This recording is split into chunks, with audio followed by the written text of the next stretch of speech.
এক সময়ের কথা মহান আল্লাহ তাআলা হজরত দাউদ আলাহিসাল্লামের সন্তান হজরত সুলাইমান আলাহিসাল্লামকে নবুয়ত রাজত্ব দান করেছিলেন। তিনি শুধু মানুষ নন, পশু পাখি, জিন ও বায়ুর ওপরও নিয়ন্ত্রণের ক্ষমতা পেয়েছিলেন। তার রাজ্য ছিল পৃথিবীর সবচেয়ে মহৎ রাজ্যগুলোর একটি। একদিন হজরত সুলাইমান আলাহিসাল্লাম তার বিশাল সৈন্যবাহিনী নিয়ে যাত্রা করছিলেন। মানুষ, জিন ও পশু পাখিরা সবাই শৃঙ্খলাভাবে হাঁটছিল। তারা পৌঁছাল এক পিঁপড়ার উপত্যকায়। হাজার হাজার পিঁপড়া সেখানে খাবার জমাচ্ছিল। তাদের মধ্যে এক বুদ্ধিমতী পিঁপড়া চিৎকার করে বলল, হে পিঁপড়ারা, তোমরা তোমাদের গর্তে ঢুকে যাও। সুলাইমান ও তার সৈন্যরা অজান্তেই আমাদের পদদলিত করে ফেলবে। সুলাইমান আলাইহিসসালাম দূর থেকে সেই পিঁপড়ার কথা শুনে মৃদু হাসলেন, কারণ আল্লাহ তাকে প্রাণীদের ভাষা বোঝার জ্ঞান দিয়েছিলেন। তিনি আল্লাহর দরবারে কৃতজ্ঞ হয়ে বললেন, হে আমার প্রভু, আমাকে তোমার অনুগ্রহের জন্য কৃতজ্ঞ হতে দাও, যাতে আমি এমন সৎ কাজ করি যা তুমি পছন্দ করো। এই ঘটনায় তার বিনয় ও আল্লাভীতি প্রকাশ পায়। একদিন সুলাইমান আলাইহিসসালাম তার পাখিদের সেনাবাহিনী পরিদর্শন করছিলেন।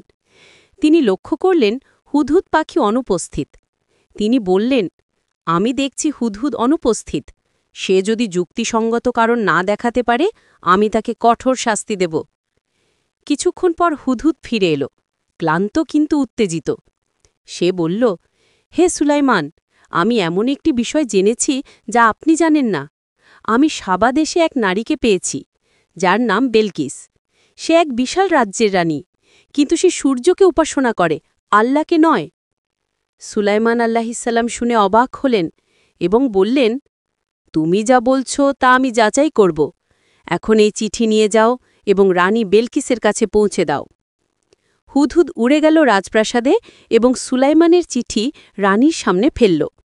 চিঠিতে লেখা ছিল, বিসমিল্লাহির রহমানির রাহিম। আমি সুলাইমান, তোমার প্রতি শান্তি বর্ষিত হোক। আল্লাহর কাছে আত্মসমর্পণ করো, অহংকার করো না। রানী তার মন্ত্রীদের সাথে পরামর্শ করল। তারা যুদ্ধের প্রস্তাব দিলেও রানী বললেন, না, আগে আমি এক উপহার পাঠাব। দেখি সুলাইমান কেমন মানুষ। যখন উপহারটি পৌঁছাল, সুলাইমান আলাইহিসসালাম বললেন, তোমরা কি আমাকে ধনসম্পদ দিয়ে প্রলোভিত করতে চাও?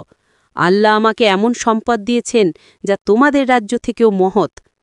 তিনি রানীকে আমন্ত্রণ জানালেন আসতে। রানী বেলকিস আসার আগেই সুলাইমান আলাইহিসসালাম তার সভায় বললেন, কে তার সিংহাসনটি এখানে এনে দিতে পারবে? এক জিন বলল, আপনি উঠার আগেই আমি এনে দেব।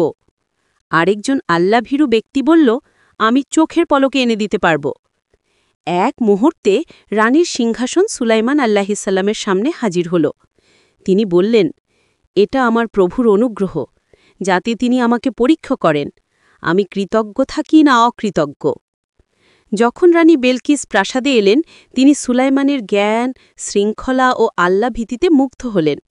তিনি ঘোষণা করলেন, আমি বিশ্বজগতের প্রভু আল্লাহর কাছে আত্মসমর্পণ করছি। সুলাইমান আলাইহিসসালাম আনন্দে আল্লাহর প্রশংসা করলেন। এভাবেই এক রানী মূর্তি পূজা ছেড়ে ইসলামের আলো গ্রহণ করলেন।